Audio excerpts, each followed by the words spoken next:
A powerful tranquilizer normally used for animals is making its way into drugs sold on the street. And now one San Francisco supervisor wants to find out if it's being sold here. And Makovec has more on the concerns. Dan, this is crazy and scary. Yeah, it is. It's called Medetomidine. It's a mouthful, but it's prompted a nationwide public health advisory in some cities like Chicago. It is being added to drugs like fentanyl and heroin, leading to an increase in drug overdoses. It can slow your breathing, which can be deadly when taken with other sedatives. It's a powerful veterinary tranquilizer not approved for human use. We don't know if it's made its way into street drugs here in the Bay Area, but Supervisor Matt Dorsey wants to find out. He is asking the health department, the PD, and the medical examiner to look into it. The Bay Area, of course, continues to deal with the drug crisis. According to the San Francisco Department of Public Health, 56 people died last month from accidental overdoses. Of those deaths, 41 involved fentanyl. Meantime, we're getting some new numbers on the amount of fentanyl pills seized across California. Governor Newsom's office says around 5.8 million pills have been seized this year alone, 2.3 million of those just last month. When it comes to animal tranquilizers, Medetomidine is not the first one to make it into the illegal drug supply. Xylazine prompted another federal warning last year. It is also not approved for humans and has no known antidote. Liz. Yeah, it's hard to keep up with all these drugs. Thank you so much. Well, stopping the fentanyl epidemic is a personal mission for mothers who have lost their children to overdose deaths. They're trying to change state laws to stop the heartache for other families. Coming up, we'll tell you about a new tool they are using to hold lawmakers accountable. And San Francisco Supervisor Matt Dorsey will be joining us live in studio to talk about this new threat and his demands to help curb the crisis.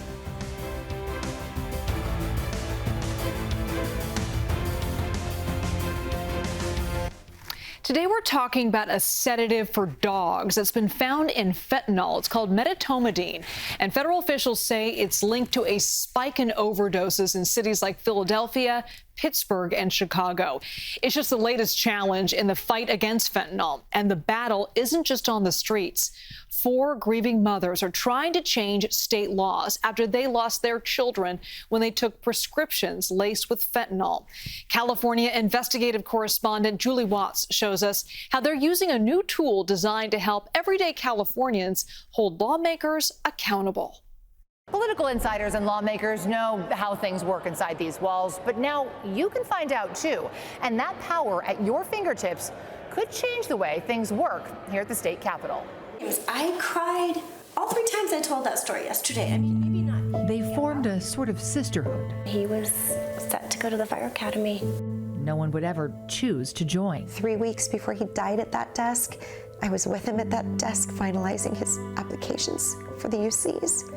Zach deserves to know where he would have gotten in. They've each lost a child over the past few years, poisoned by a fentanyl-laced prescription pill. She has the kind of heart that would want to help others, and so as her mom, that's what I need to do now. These unintentional activists now find purpose in working to save other parents from the same fate. This is what happened to Zach. Speaking to students at schools and lawmakers at the state capitol.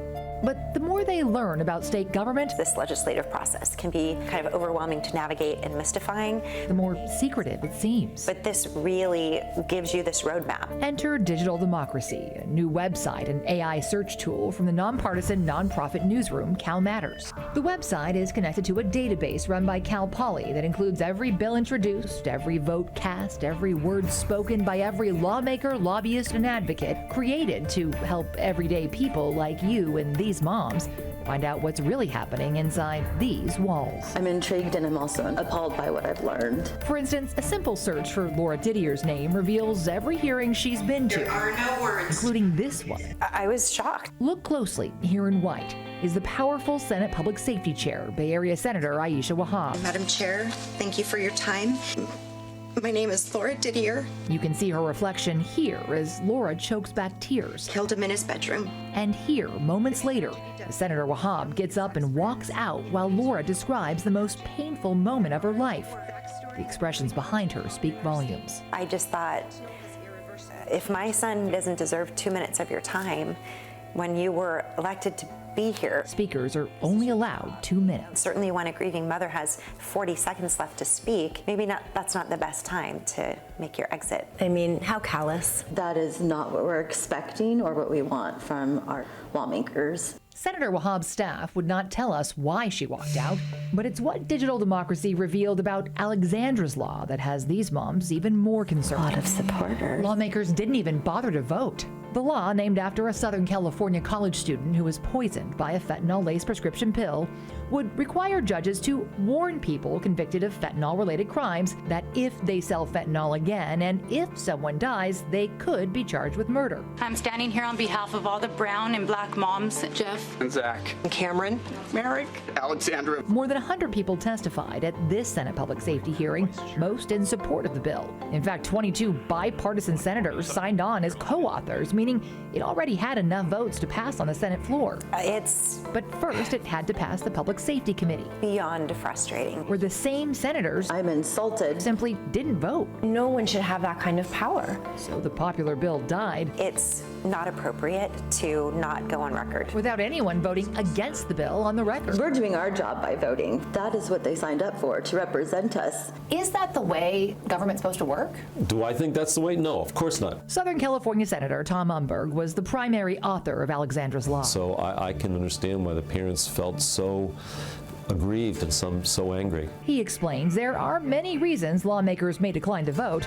Sometimes it's a polite way to vote no, but in other cases, it's a way to kill a bill without taking a recorded stance. That is the system that we have. Should we change it? Probably so.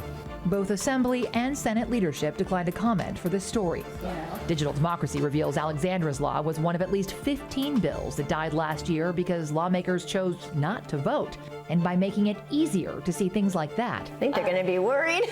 These women think Digital Democracy will change the way California lawmakers work. I'm hoping they start showing up to do their jobs. And those that have been doing it, I think they're leading by example.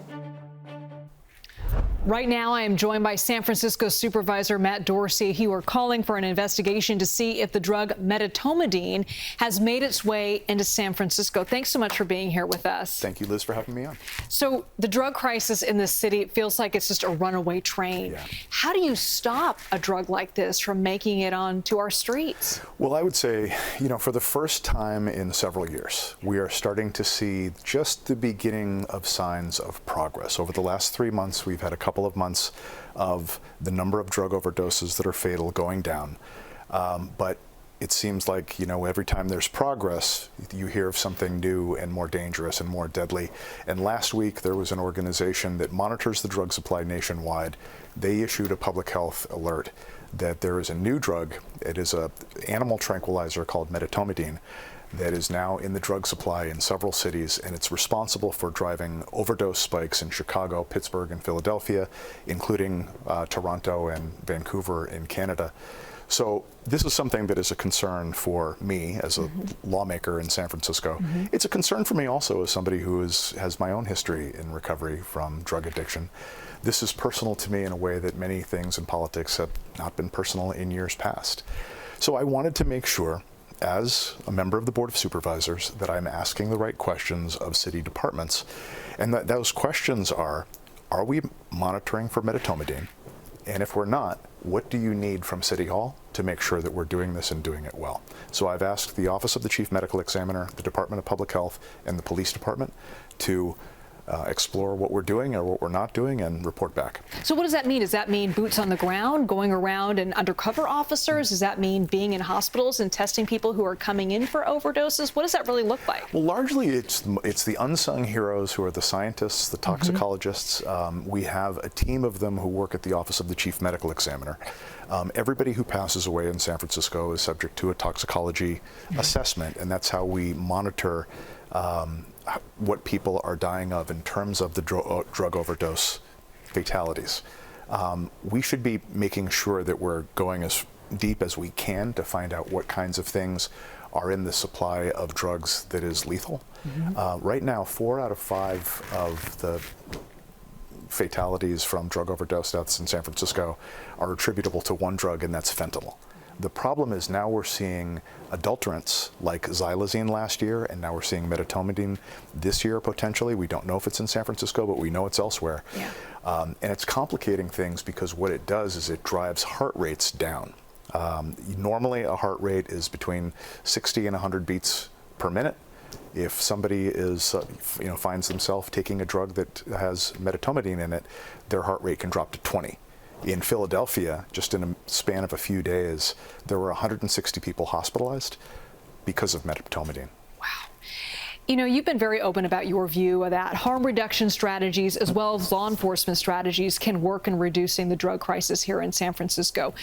When you see a drug like medetomidine potentially being on our streets, does your view change on that? Do you think that there needs to be a stronger legal presence or law enforcement presence on the streets and putting people in jail if you're selling this or using it? Well, I think that harm reduction is a part of a strategy. In Europe, they call it a 4-pillar strategy, which is prevention, treatment, harm reduction, and law enforcement. So it doesn't fit comfortably into ideological lanes. Yes, we need harm reduction because people who choose to use drugs should have the opportunity to stay alive so that when they're ready for recovery. But when people are acting out illegally in their addictions, they should be held accountable for that, and we shouldn't let people use drugs publicly on the street. I've also advocated to make sure that we have better jail-based services. People who are getting arrested for drug use are often at the end of their rope. You know, they're the ones who are most vulnerable to a fatal drug overdose deaths. So if we can be making sure that our criminal justice interventions are life-saving interventions, that could make a huge difference. Feels like every few months we're hearing about another scary drug that is out there. And in addition to the fentanyl overdoses, this is uncharted territory, correct, for a lot of narcotics experts? I mean, the narcotics experts that I have talked to who have done this work for years say that it was something that we could never have imagined, that a drug would come along that was so profitable and so addictive as fentanyl that we could afford to, that drug dealers could afford to kill this many customers. It's not something that makes sense, and it's very scary. If there is a sort of silver lining to it, I will say that in the recovery community, which I'm part of, and I go to a lot of meetings and things like that, it's a part of my life. I do hear from a lot of people who are really aware of how scary it is out there. If you've got recovery, it's really important to stay in it, and if you don't have it, it's important to get into recovery more than ever. A great message. Supervisor Matt Dorsey, thank you so much for being so much, here. Liz. Coming up, state lawmakers are working on at least 10 bills to curb the fentanyl epidemic. Coming up, how a group of moms in Sacramento is putting pressure on them to take action. Stay with us. State lawmakers are working on several bills to try to curb the fentanyl epidemic. The California Senate passed 10 bills as part of the Safer California plan, and they are now headed to the Assembly.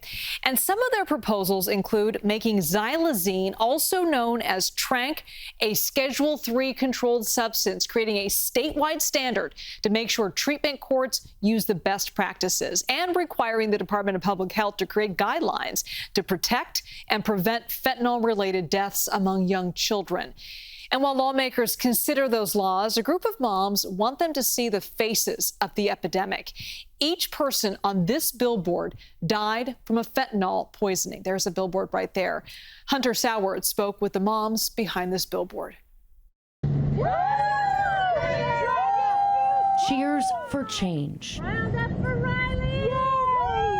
On the side of a Sacramento highway. We're all fighting fentanyl. The faces and names of those lost to the fentanyl crisis now in big bold letters on an electronic billboard. It's deception and it's killing people. But behind every name is a life with a story cut short. The laws have to change. The laws have to change so that these fentanyl dealers are prosecuted. It's murder. And he died. I mean, he's gone, you know? Sharing in their grief with other mothers who all have the same message. I mean, I just want people to be aware of what this drug is doing. It's not even a drug, this is poison, and we're losing our kids out here left and right. Spearheading the effort to create the billboard is Merica Cole. We belong to a club that nobody wants to belong to. Most of the faces featured is someone lost from the Sacramento region. The billboard paid for by family members. Well, I'm hoping that it'll put a face to it. Hoping their message might save someone's life as they remember the loved one they've lost.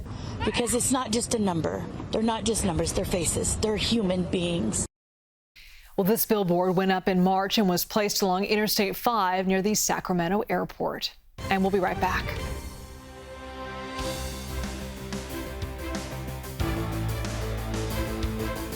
Thank you for joining us for today's conversation on the fentanyl epidemic. We'd love to hear what you think. Is enough being done to curb the crisis? And what else needs to be done? You can post your thoughts online using the hashtag KPIX. The CBS TV News is next here at KPIX. Local news continues on our streaming service, CBS News Bay Area. I'll see you at 5. To view more content like this, we've selected some videos we think you'll enjoy. And please make sure to like and click the link in the bottom left corner to subscribe.